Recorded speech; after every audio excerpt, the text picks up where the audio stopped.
Mon père a claqué une facture sur la table du dîner, tu dois à cette famille 15 000 $ de loyer impayé et tu paieras chaque centime où tu es dehors. Maman a ajouté, nous facturons des intérêts maintenant, 13% par mois, comme un vrai propriétaire. Ma sœur a ri, la cote de crédit de ma sœur est sur le point de devenir négative. Papa m'a tendu un plan de paiement, les premiers 1 500 $ sont du samedi où nous vendons ta voiture pour les couvrir. Mon oncle a hoché la tête, l'amour vache est la seule façon de faire avec les clochards comme elle. Je suis parti cette nuit-là sans un mot.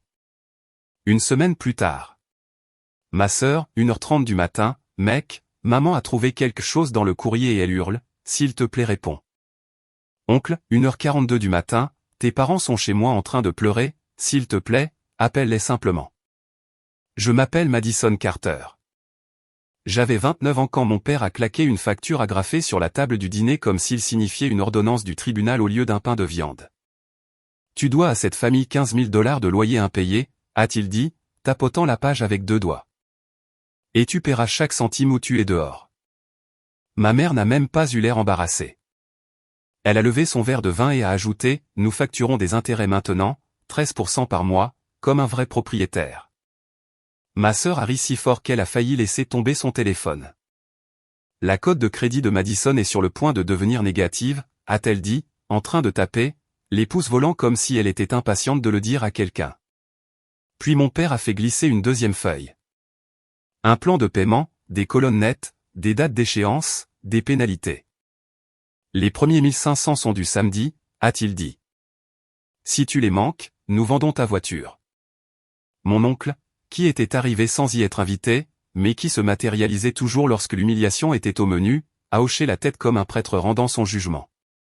L'amour vache est la seule chose que les profiteurs comprennent. J'ai regardé la facture, et c'est là que j'ai remarqué quelque chose d'étrange. En petits caractères en bas se trouvait un horodatage d'une imprimerie locale. Le document avait été imprimé 13 jours plus tôt, avant même que je n'ai ramené mes cartons dans cette maison. Ils n'avaient pas réagi à mon retour. Ils avaient planifié cela.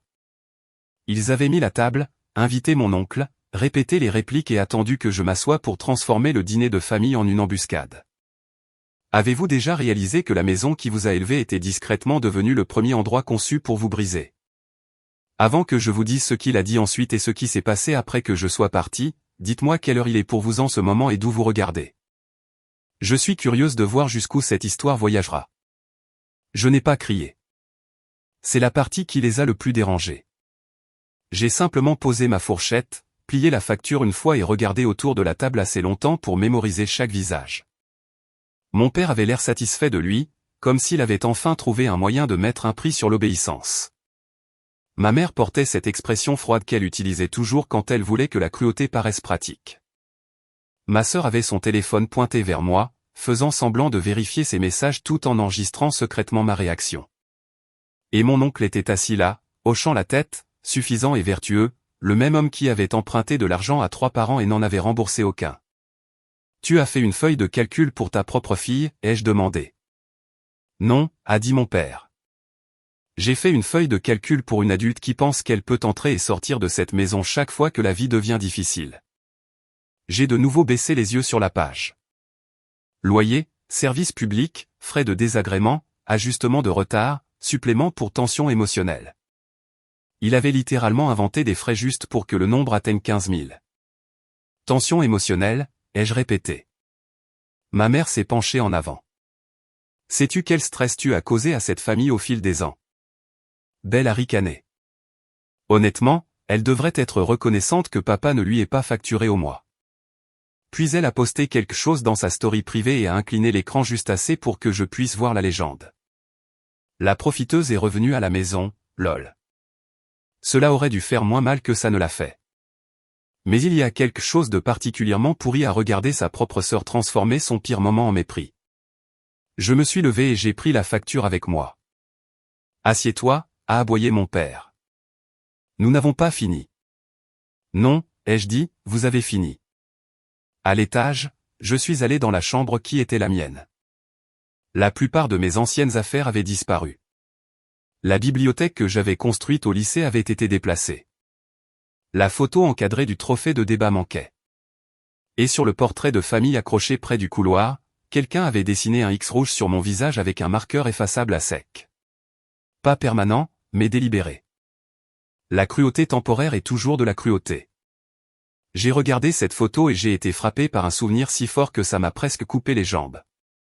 Quand j'avais 16 ans, l'entreprise de construction de mon père avait failli s'effondrer après qu'il eut sous-évalué 2 contrats et fut poursuivi en justice pour des matériaux défectueux d'un fournisseur. Mes parents étaient à 3 semaines de manquer le paiement de l'hypothèque. J'ai vendu mon ordinateur portable, celui dont j'avais besoin pour l'école, ainsi que l'appareil photo pour lequel j'avais économisé pendant 2 étés. J'ai dit à mes amis qu'on me l'avait volé. J'ai remis l'argent à ma mère sur le parking d'une épicerie pour que papa ne se sente pas émasculé. Des années plus tard, chaque fois qu'il parlait de sacrifice, il parlait comme si seuls les parents savaient comment se saigner pour une famille. Ils n'ont jamais mentionné une seule fois l'enfant qui a renoncé à ses futurs outils pour que les lumières restent allumées. Et maintenant, ces mêmes personnes me facturaient 13% d'intérêt mensuel comme si j'étais une étrangère insolvable. Quand je suis redescendu avec mon sac de sport, mon père a bloqué la porte d'entrée. « Où crois-tu que tu vas » a-t-il demandé. « Dehors » ai-je dit, jusqu'à ce que vous décidiez si vous voulez une fille ou une locataire. Ma mère a croisé les bras. « Si tu pars ce soir, ne t'attends pas à revenir et à faire comme si de rien n'était. » Cela m'a presque fait rire. Faire semblant ? Ils avaient imprimé mon humiliation près de 2 semaines à l'avance. Le semblant avait été entièrement de leur côté. Ma sœur s'est appuyée contre le mur et a dit, « Tu es dramatique. Tout le monde paie un loyer. » Alors toi d'abord, ai-je dit. Son sourire a disparu. Quoi ? Tu m'as entendu. Montre-moi tes factures. Elle a regardé nos parents. Et dans cette minuscule lueur de panique, j'ai tout appris. Il ne s'agissait pas d'équité. Il s'agissait de moi, seulement de moi. C'est à ce moment-là que la dernière parcelle de douceur a quitté ma poitrine. Quand vos parents vous transforment en un invité payant tout en protégeant l'enfant qui se moque de vous, restez-vous silencieux pour maintenir la paix, ou apprenez-vous enfin que la paix construite sur l'humiliation n'est pas du tout la paix ? Je suis sorti sans un autre mot. J'ai dormi dans ma voiture la première nuit sur le parking d'une épicerie, puis j'ai pris une semaine dans un hôtel de long séjour en utilisant des points que j'avais économisés pour des vacances que je n'ai jamais prises. Au matin, je les avais tous bloqués, sauf pour les appels d'urgence. L'après-midi, j'avais fait autre chose aussi. J'ai appelé Nina Brox, ma plus vieille amie, et la seule personne qui connaissait la version de moi qui existait avant que ma famille ne commence à réécrire l'histoire de qui j'étais. Nina m'a retrouvé après le travail dans un restaurant ouvert 24 heures sur 24 près de la 277. Le genre avec des menus collants, du café brûlé et l'intimité des gens trop fatigués pour surprendre les conversations. Je lui ai tout raconté, de la facture à l'horodatage, en passant par le petit coup de pub de Belle sur les réseaux sociaux. Elle ne m'a pas interrompu. Elle a juste écouté. Les yeux plissés comme elle le faisait toujours quand elle savait que je minimisais à quel point j'avais été blessé. Ils n'ont pas craqué, a-t-elle dit quand j'ai eu fini. Ils l'ont mis en scène. Je sais. Et ils ont choisi le chiffre avant même que tu n'arrives. Je sais. Elle s'est adossée. Alors arrête de traiter ça comme un malentendu familial. C'est un jeu de pouvoir prémédité. Cette phrase m'a frappé durement parce qu'elle était vraie. J'avais encore utilisé le langage de la douleur alors que ce qu'ils avaient réellement utilisé était la stratégie. Nina travaillait dans la conformité pour une coopérative de crédit régional et, contrairement à moi, elle n'adoucissait jamais les fêlés. « Tu veux mon opinion honnête ?» a-t-elle demandé. « Oui. » Ne discute pas de sentiments avec des gens qui ne respectent que le rapport de force. Elle a fait glisser une serviette vers moi et a tapoté le stylo entre nous. Commence à noter chaque mensonge. Alors, je l'ai fait. L'ordinateur portable que j'ai vendu à 16 ans. La vie sans loyer dont Belle profitait en me traitant de paresseuse. L'argent que j'ai envoyé 4 ans plus tôt après qu'un règlement de sinistre pour la grêle au travail m'ait valu une prime de rendement et que j'ai utilisé la majeure partie pour aider à couvrir leurs impôts fonciers en souffrance. Le mensonge que mes parents ont raconté à tout le monde, que papa s'en était occupé lui-même. Le remplacement d'urgence de la chaudière que j'ai mis sur ma propre carte un hiver parce que maman a appelé en pleurant et a juré qu'il me rembourserait. Ils ne l'ont jamais fait. Je n'avais pas été le fardeau dans cette maison. J'avais été le réservoir de secours invisible qu'ils vidaient chaque fois que leur fierté était sur le point de s'épuiser. Nina m'a regardé écrire pendant 10 minutes, puis a demandé, combien te doivent-ils réellement? J'ai totalisé ce que je pouvais prouver. Un peu plus de 18 000. Plus si je compte les intérêts. Son sourcil s'est levé. Drôle de chiffre. J'ai ri une fois, amèrement. Ouais. Elle s'est penchée. Alors, voici ce que tu vas faire. Ne te précipite pas pour te défendre. Laisse-les croire que tu es blessé. Les gens qui aiment le contrôle deviennent toujours négligents quand ils pensent qu'ils ont déjà gagné. Je l'ai regardé. Ça ressemble à de la vengeance. Non, a-t-elle dit, ça ressemble à de la documentation. Le 6e jour après mon départ, j'ai rassemblé des captures d'écran, des relevés bancaires, de vieux textos et des photos de confirmation de virement. Une image comptait plus que tout.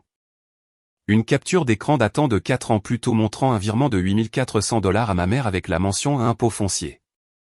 Payé aujourd'hui. En pièce jointe, sa réponse. Nous n'oublierons jamais ça. Ne le dis pas encore à ton père. Une autre datée du désastre de la chaudière en hiver. Peux-tu juste le mettre sur ta carte, s'il te plaît? Nous te rembourserons après la nouvelle année. La nouvelle année était venue et repartie 3 fois. Je pensais que je me sentirais forte en rassemblant tout cela, mais surtout, je me sentais mal. Les preuves sont une chose brutale quand elles prouvent que vous avez été le plus aimé lorsque vous étiez utile. Puis le dimanche est arrivé et avec lui le premier message de la maison. Pas de mes parents. De Belle. Tu boudes sérieusement encore? Papa dit que le premier paiement est en retard. Je l'ai regardé, puis j'ai ri si brusquement que le couple à la table voisine de l'hôtel s'est retourné. Paiement en retard à des gens qui me devaient plus que la facture qu'ils avaient inventée. Je ne lui ai pas répondu. Au lieu de cela, j'ai envoyé un texto à mon père. Demain, 19 h, cuisine. Que tout le monde soit là. Il a répondu en moins d'1 minute. Bien. Apporte ton premier paiement. Nina a lu cela par-dessus mon épaule et a dit, parfait. Il pense toujours qu'il dirige la réunion. Le lendemain soir, je suis entré dans cette maison en portant mes vêtements de travail, un pantalon bleu marine, un chemisier blanc, mon badge accroché à ma ceinture parce que je voulais qu'ils voient exactement ce qu'ils avaient qualifié de sans valeur. Mon père, Thomas Carter, était assis au bout de la table. Ma mère, Karen, à côté de lui. Ma sœur Belle en face de moi avec cette expression d'ennui que les gens portent quand ils pensent que quelqu'un d'autre est sur le point de s'excuser. Mon oncle Ray était là encore, parce qu'apparemment aucune embuscade familiale n'était complète sans un public. Mon père a tendu la main vers moi. L'enveloppe, a-t-il demandé. J'ai posé un dossier à la place. Pas exactement. Il a froncé les sourcils. Qu'est-ce que c'est que ça? De la documentation, ai-je dit. Pendant les 10 premières minutes, personne n'a parlé sauf moi. J'ai étalé les reçus de virement, les captures d'écran, les dates, les factures et les messages. Je leur ai montré le paiement des impôts fonciers, les frais de la chaudière, 2 virements de rattrapage des services publics. Une copie du chèque que j'ai donné à maman après avoir liquidé un petit compte d'investissement pour aider à maintenir leur hypothèque à jour pendant le ralentissement de la pandémie. Puis j'ai posé la dernière page au centre de la table, une feuille de calcul soignée, la mienne cette fois, répertoriant chaque dollar que j'avais contribué à cette maison sur 7 ans. Total général, 18 240 $. Karen est devenue pâle la première. Thomas a essayé la colère avant d'essayer le déni. C'est de la manipulation, a-t-il lâché. Non, ai-je dit, ce qui était de la manipulation, c'était d'imprimer une fausse dette avant même que je ne m'installe. Ça l'a touché. Ses yeux sont tombés sur le coin de sa propre facture où l'horodatage de l'imprimerie était toujours là comme un aveu. Belle a cessé de sourire. Oncle Ray s'est raclé la gorge et a soudainement trouvé la salière fascinante. Vous voulez un loyer, ai-je demandé. Très bien, parlons chiffres.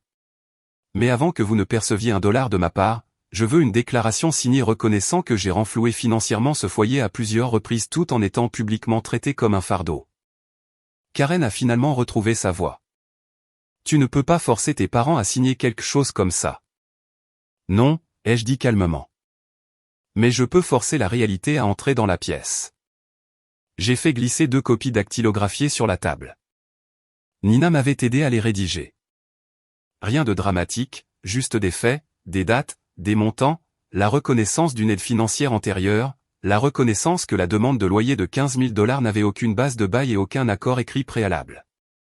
Mon père a ri, mais le son était faible. Tu penses que tu vas nous embarrasser avec de la paperasse?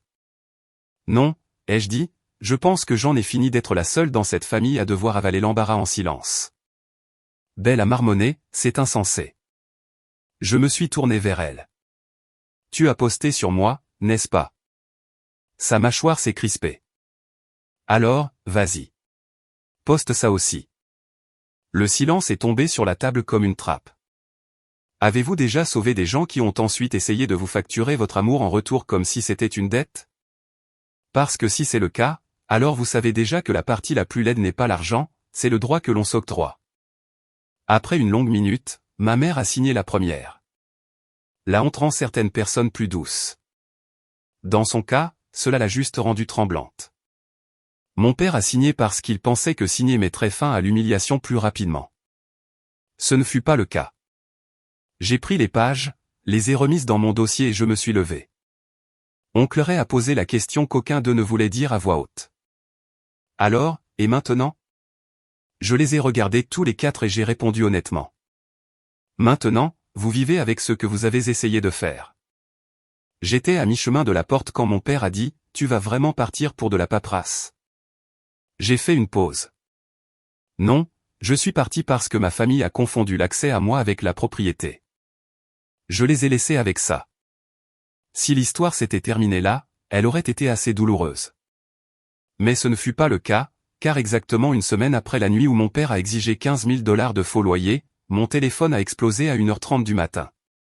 Le premier appel venait de Belle. Je l'ai ignoré. Puis sont venus 3 autres. Puis un message vocal. Puis un texto. Mec, maman a trouvé quelque chose dans le courrier et elle hurle, s'il te plaît réponds. 12 minutes plus tard, mon oncle Ray a aussi envoyé un texto. Tes parents sont chez moi en train de pleurer. S'il te plaît, appelle-les simplement. Je me suis assise dans mon lit à l'hôtel, le pouls battant. Pendant une seconde insensée, j'ai pensé que quelqu'un était mort. J'ai rappelé Belle. Elle a répondu à la première sonnerie, essoufflée et paniquée. Où es-tu? A-t-elle dit. Qu'est-ce qui s'est passé? Maman a ouvert un courrier recommandé par erreur. Je veux dire, pas par erreur, peu importe. Il y a un avis de défaut final et un truc d'impôt, et papa panique. Ils disent que s'il ne règle pas ça vite, la maison peut faire l'objet d'une saisie immobilière accélérée. J'ai fermé les yeux. Quel truc d'impôt? Je ne sais pas, a-t-elle lâché. Peux-tu juste venir? J'ai conduit jusqu'à la maison de l'oncle Ray parce que c'est là qu'ils étaient tous, apparemment trop secoués pour s'asseoir dans leur propre salon. Quand je suis entré, le mascara de ma mère était strié. Mon père avait l'air d'avoir 10 ans de plus, et l'oncle Ray avait perdu toute la certitude suffisante qu'il avait apportée au dîner la semaine précédente. Le courrier recommandé était ouvert sur la table basse. Je l'ai pris et j'ai commencé à lire. Avis final. Impayé d'hypothèque. Non-respect des conditions révisées pour difficultés financières. Avis du comté lié à un ajustement d'entièrement manqué. J'ai senti mon estomac se glacer, non pas parce que je les plaignais, mais parce que j'ai immédiatement compris ce qui s'était passé. Pendant toute leur grande déclaration sur le fait de m'apprendre la responsabilité, ils avaient caché un effondrement financier qui était déjà en cours, et ils avaient quand même essayé de me soutirer 15 000 $. Mon père s'est levé quand j'ai fini de lire. Nous avons besoin de ton aide, a-t-il dit, les mots sonnant comme s'ils contenaient du verre. Je l'ai regardé pendant une longue seconde. Tu veux dire la clocharde? La profiteuse? La fille à qui tu prévoyais de facturer un loyer rétroactif? Karen a commencé à pleurer plus fort. Madison, s'il te plaît. Mon oncle Ray est intervenu, soudainement diplomate. Ton papa a fait des erreurs. Vous avez tous fait des erreurs, ai-je dit. Certains d'entre vous les ont livrés comme un divertissement. Belle a baissé les yeux. Bien. Que ça pique. Puis ma mère a dit quelque chose qui m'a presque fait rire par pur culot. Nous essayions de te pousser à être responsable parce que nous savions que les choses allaient mal. Donc, vous m'extorquiez comme un outil pédagogique, ai-je demandé. Personne n'a répondu. La pièce sentait le café rassis et la panique. Mon père a finalement baissé la voix. Dis-nous quoi faire. Et voilà. Pas des excuses, un transfert de travail. Il voulait que je saute dans le feu, que je fasse le travail d'adulte, et que je sauve les mêmes personnes qui venaient d'essayer de m'enterrer sous une dette inventée. Une partie de moi voulait les laisser là et laisser les conséquences se présenter correctement. Mais une autre partie de moi, plus affûtée maintenant, plus froide, a réalisé quelque chose d'important. Les aider ne signifiait pas nécessairement les sauver de tout. Cela pouvait signifier guider le processus, structurer le résultat, choisir exactement comment la responsabilité arriverait. Je vais regarder les documents, ai-je dit. Ma mère a tendu la main vers la mienne. J'ai reculé avant qu'elle ne me touche. Ne confondez pas l'accès avec le pardon. J'ai étalé les papiers sur la table de la cuisine de Ray et j'ai commencé à poser des questions, des vraies. Quand a eu lieu le dernier paiement complet de l'hypothèque? Avait-il sauté des paiements d'entièrcement? Avait-il emprunté sur quelque chose? Avait-il manqué des avis de régularisation fiscale du comté? Mon père a menti 2 fois dans les 5 premières minutes. Je le savais parce que les chiffres ne correspondaient pas au relevé. Arrête, ai-je dit. Si tu me mens une fois de plus, je m'en vais. Il a dégluti et a finalement dit la vérité. Son entreprise perdait de l'argent depuis des mois.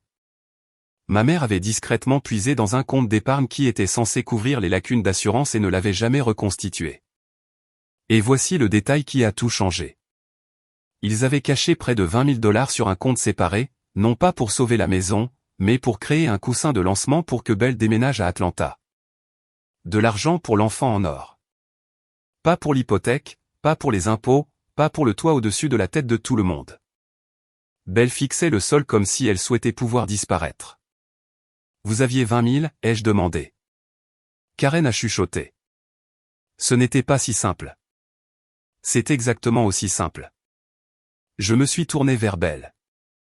Le savais-tu? Elle n'a pas répondu assez vite. C'était une réponse suffisante. Je devrais vous le dire clairement. Au moment où j'ai découvert qu'ils avaient de l'argent de côté tout en essayant de me facturer un faux loyer impayé, tout ce qui restait de mon instinct de les protéger a complètement disparu. Quand les gens qui vous trahissent commencent à supplier, les sauvez-vous parce que vous avez encore un cœur? Ou les laissez-vous goûter à la peur qu'ils étaient si à l'aise de vous faire subir? Je ne connaissais pas la réponse morale parfaite. Je ne connaissais que la mienne. Voici ce qui va se passer, ai-je dit. Demain, je contacterai le prêteur et je verrai s'il y a un moyen de retarder l'accélération. Vous me donnerez chaque relevé, chaque avis, chaque solde de compte et chaque mensonge que vous vous êtes dit. Si je découvre que vous avez caché autre chose, c'est fini. Ils ont hoché la tête trop rapidement. La peur fait ressembler la conformité à du respect. Avant de partir, mon père a dit, Madison, merci. Je l'ai regardé et j'ai dit, ne me remercie pas encore. Je le pensais. La semaine suivante m'a transformé en la chose même dont il s'était moqué. La seule adulte responsable dans la pièce. Le jour, je faisais mon vrai travail d'expert en assurance commerciale, examinant les déclarations de sinistres et discutant des devis de réparation. La nuit, je suis devenu gestionnaire de crise non rémunérée pour les finances en déclin de ma famille. L'ironie aurait été drôle si elle n'avait pas été si laide. J'ai appelé le prêteur, rassemblé des relevés, organisé des chronologies et traduit leur désordre dans un langage que la banque prendrait au sérieux. Plus je creusais, plus il devenait clair qu'il ne restait qu'un seul chemin étroit. Un accord de rétablissement révisé avec des conditions strictes. Manquer une échéance, utiliser la mauvaise méthode de paiement, cacher un autre détail financier, et le dossier retournerait directement vers la saisie. Lorsque le prêteur a offert ces conditions, mes parents ont entendu de l'espoir. J'ai entendu un dernier avertissement parce que je les connaissais. Ils ne changeaient pas sous la pression. Ils agissaient seulement comme s'ils avaient changé assez longtemps pour échapper aux conséquences. Alors, j'ai pris une décision. Je n'ai pas déformé la vérité pour eux.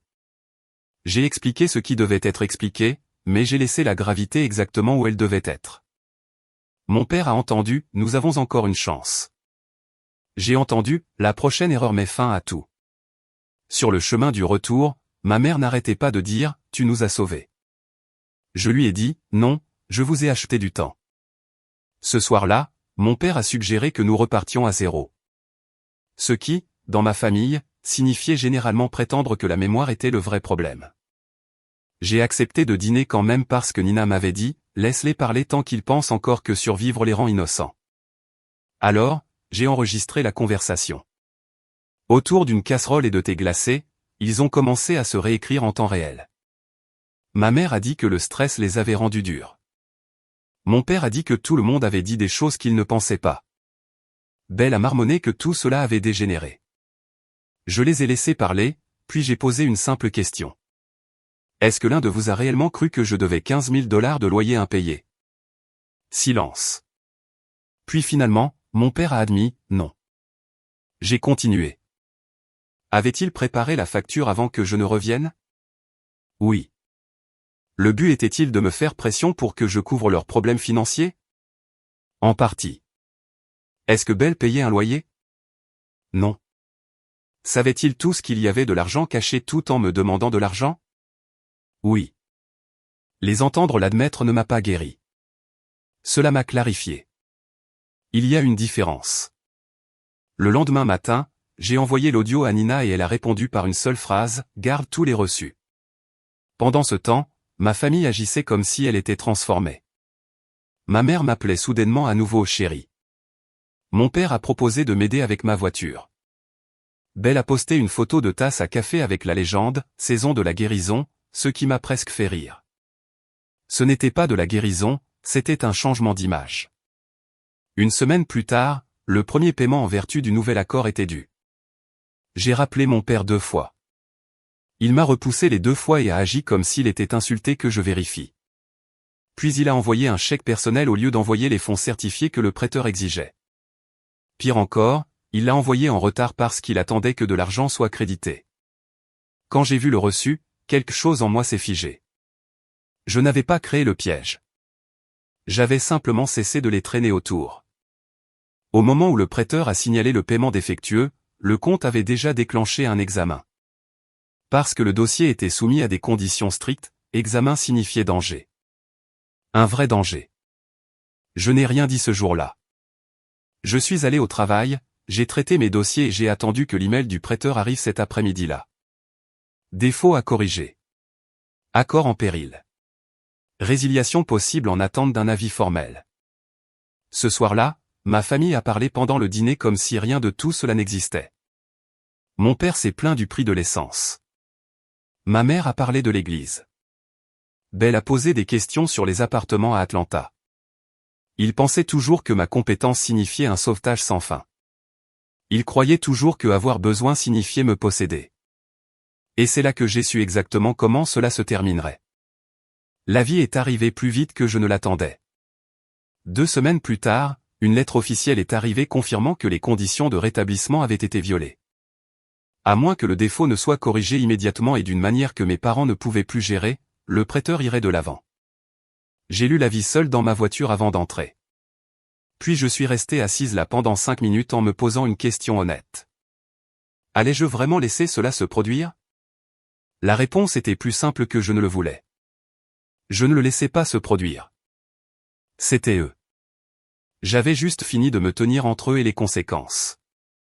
Quand je suis entré dans la maison, la panique était déjà dans l'air.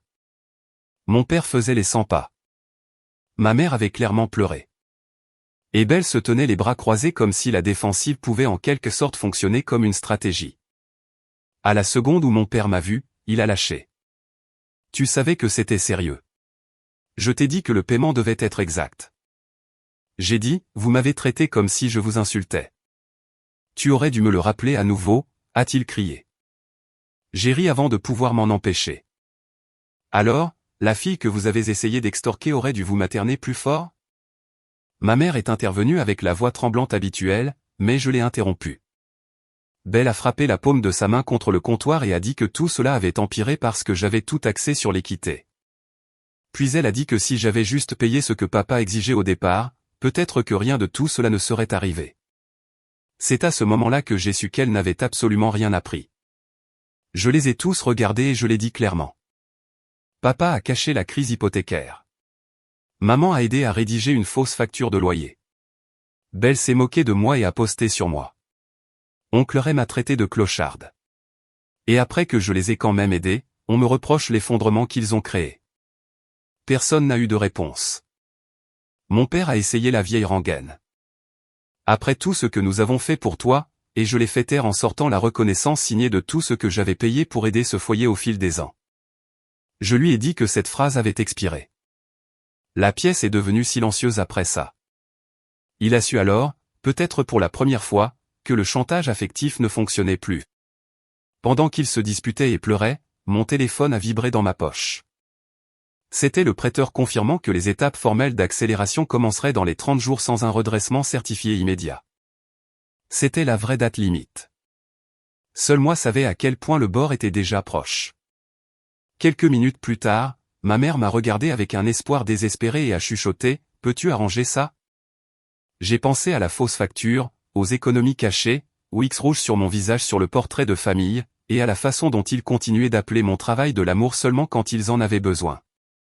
Puis je lui ai dit la vérité. Non, ai-je dit. Pas de la façon que tu penses. Cette nuit-là, j'ai déménagé le reste de mes affaires pour de bon. Avant de partir, je me suis arrêté dans le couloir et j'ai regardé le portrait de famille une dernière fois. Quelqu'un avait effacé le marqueur sur mon visage. Trop tard. Certaines taches ne restent pas sur les photographies. Elles restent dans les gens. 30 jours plus tard, je me tenais de l'autre côté de la rue et je regardais la vie du shérif être fixée à la porte d'entrée de la maison où j'avais grandi. De là où je me tenais, le papier semblait presque sans poids. Étrange comme les conséquences qui détruisent une famille peuvent arriver sur une seule feuille. Un mois plus tôt, j'aurais peut-être dit que je n'avais jamais voulu que ça se termine comme ça. Mais à ce moment-là, j'avais compris quelque chose de mieux. Il ne s'agissait pas vraiment de vouloir. Il s'agissait de cause à effet. Mes parents avaient passé des années à m'apprendre que les actions entraînent des conséquences. Ils n'avaient juste jamais imaginé que la leçon leur reviendrait. Une fois le calendrier d'accélération devenu définitif, les appels ont recommencé. Ma mère a pleuré. Mon père s'est mis en colère parce que la colère lui venait plus facilement que la honte. Belle a paniqué parce que la peur avait finalement consumé son arrogance. J'ai ignoré la première vague, puis j'ai répondu à la seconde. Ma mère a supplié pour un contact, une solution de contournement, n'importe quoi. Je lui ai dit non. Mon père m'a accusé de les laisser perdre la maison. Je lui ai dit qu'il l'avait perdue. J'avais seulement arrêté de mentir sur qui était aux commandes de l'effondrement. 2 jours plus tard, Belle s'est présentée à mon bureau et a demandé à la réceptionniste de dire que c'était une urgence familiale. Je l'ai rencontrée dans le parking souterrain. Elle a pleuré, a dit qu'elle savait qu'elle avait été horrible et m'a supplié de l'aider. Je lui ai dit qu'elle ne voulait pas la responsabilité. Elle voulait un sauvetage sans coût. Puis, une semaine avant l'expulsion, j'ai fait un dernier virement. 15 000 $ exactement. Pas à mes parents, à Belle. Objet, loyer. Ce n'était pas de la gentillesse. C'était de la précision. Elle avait ri quand mon père m'avait demandé un faux loyer impayé, avait posté à ce sujet, et avait traité la responsabilité comme une blague que quelqu'un d'autre devrait payer. Maintenant, elle avait 15 000 $ sur son propre compte et un choix. Sauver la maison et se lier en permanence au désastre de nos parents. Ou se sauver elle-même et prouver qu'elle n'avait rien appris. Elle s'est choisie elle-même en moins de 2 jours. Je le sais parce qu'elle a signé un bail à Atlanta 3 jours plus tard et est partie avant l'expulsion. Quand ma mère a appris que l'argent était allé à Belle au lieu d'eux, elle s'est mise à hurler exactement comme Belle l'avait décrit dans ce texto de 1h30 du matin des semaines plus tôt. Seulement cette fois, je ne suis pas venu. Oncle Ray m'a appelé furieux et a dit que j'avais piégé Belle. Je lui ai dit non. Je lui avais donné la même chance qu'ils attendaient de moi et elle a fait son choix. Après que la maison fut officiellement perdue, mes parents ont commencé à dire aux parents, aux amis de l'église et aux voisins que je les avais abandonnés pendant une urgence financière. Je n'ai pas fulminé. Je n'ai pas posté une vidéo dramatique. J'ai publié une seule déclaration calme et horodatée dans un groupe communautaire privé avec 3 choses. La fausse facture montrant qu'elle avait été imprimée avant mon retour. La reconnaissance signée de tout ce que j'avais payé dans ce foyer et des extraits audio sélectionnés du dîner où ils ont admis que la facture était fausse et que la campagne de pression était intentionnelle. J'ai écrit une phrase en haut. Je partage ceci parce que je ne porterai pas une fausse histoire pour des gens qui en ont construit une sur mon dos.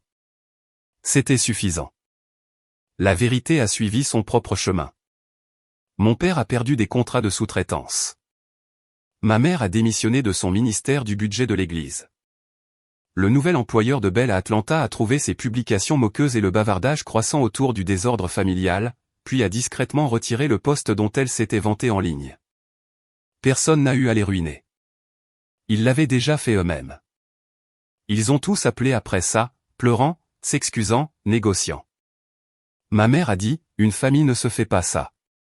J'ai répondu, exactement. Mon père a dit que je les avais humiliés. J'ai dit, non, je vous ai documenté. Belle a dit qu'elle était désolée. Je lui ai dit que désolé n'est pas une machine à remonter le temps. La dernière fois que j'ai vu mes parents, c'était devant le petit complexe d'appartements où ils ont emménagé par la suite. Mon père semblait plus petit là-bas. Ma mère avait l'air fatiguée d'une manière que le maquillage ne pouvait pas cacher. Pendant un moment, je me suis souvenu de ce qu'ils étaient pour moi. Les conséquences n'effacent pas l'histoire. Elles empêchent simplement que l'histoire soit utilisée comme une arme.